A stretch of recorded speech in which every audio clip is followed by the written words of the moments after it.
All right, welcome everyone. So, you're studying the business environment and you really want to nail one of its most important tools, right? Well, you are in exactly the right place. We are going to break down SWOT analysis so you can walk into your exams feeling totally confident. So, let's get right into it. Here's our game plan for today. First, we're going to get into why businesses even need to scan their environment in the first place. Then we'll unpack the powerhouse tool that is SWOT analysis, taking a close look at both the internal and external factors. We'll even ask the tough question, is it really perfect? And finally, we'll wrap it all up with a quick recap to make sure all these key points are locked in.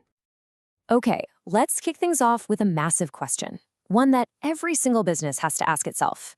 How is it that some companies just seem to ride the wave of change and thrive, while others, well, they just get wiped out? The answer isn't about luck, I can tell you that. It all comes down to how well they understand the world they're playing in.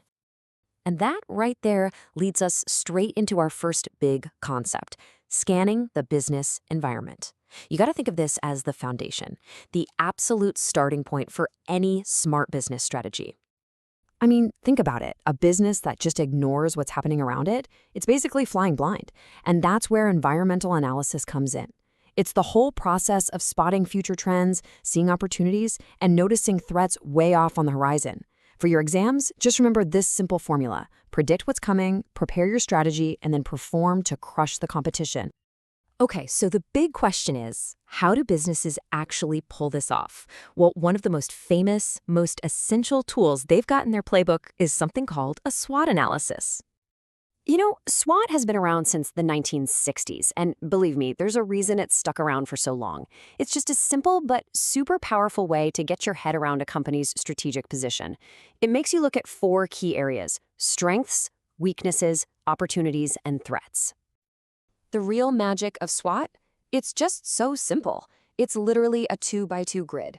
On one axis, you've got internal stuff, things the company can actually control, and external stuff, the things it can't.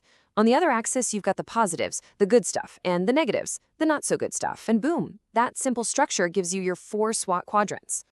All right, let's dive into this matrix piece by piece. We're going to start with the internal factors. So this is everything that's happening inside the four walls of the business itself. First up, in that internal and positive box, we've got strengths. Think of these as the company's secret weapons, its superpowers. These are the things that give it a real edge over everyone else. So what are we talking about here? What do these superpowers actually look like?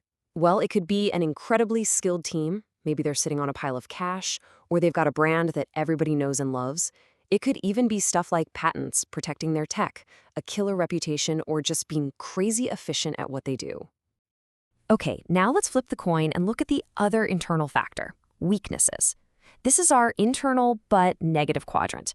These are the things that are really holding a company back, kind of like an anchor dragging behind them. And listen, for your exams, you absolutely need to have some solid examples ready to go. So what are some common weaknesses? Things like terrible customer service. We've all been there, right? Using ancient technology, not having enough money for new projects, or having a brand nobody's ever heard of. Even just being slow and clunky on the inside can be a huge weakness. Okay, we've had a good look inside the company. Now it's time to look out the window at the big, wide world. We're shifting to the external factors. These are the forces a business has zero control over, but absolutely has to react to. So, on the positive side of what's happening out there, we have opportunities. These are the favorable winds blowing in the environment.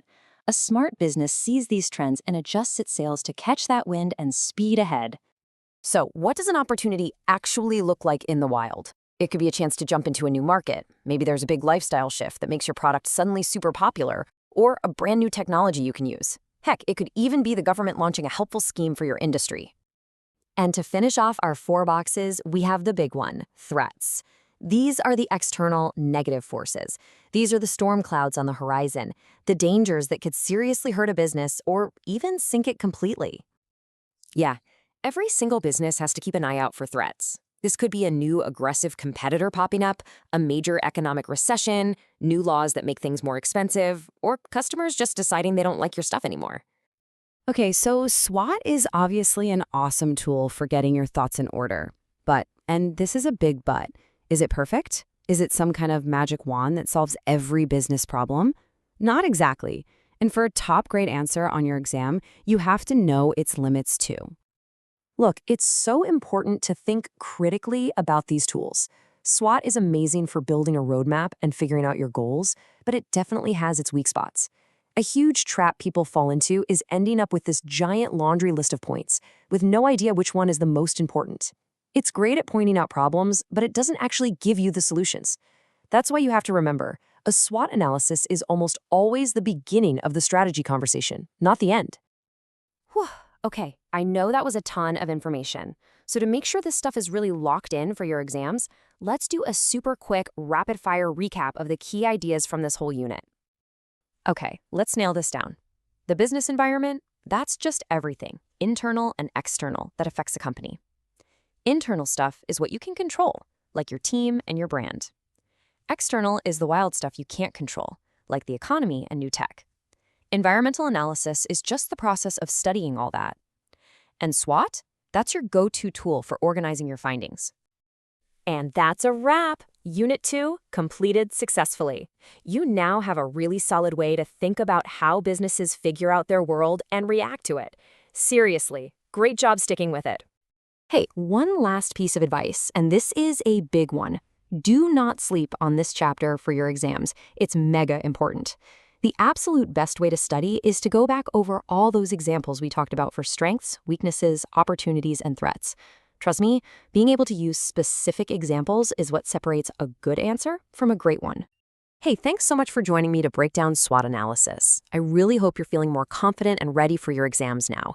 If this helped you out, do me a favor and hit that like button and subscribe so you don't miss out on more explainers. Keep up the amazing work, and I'll catch you in the next one.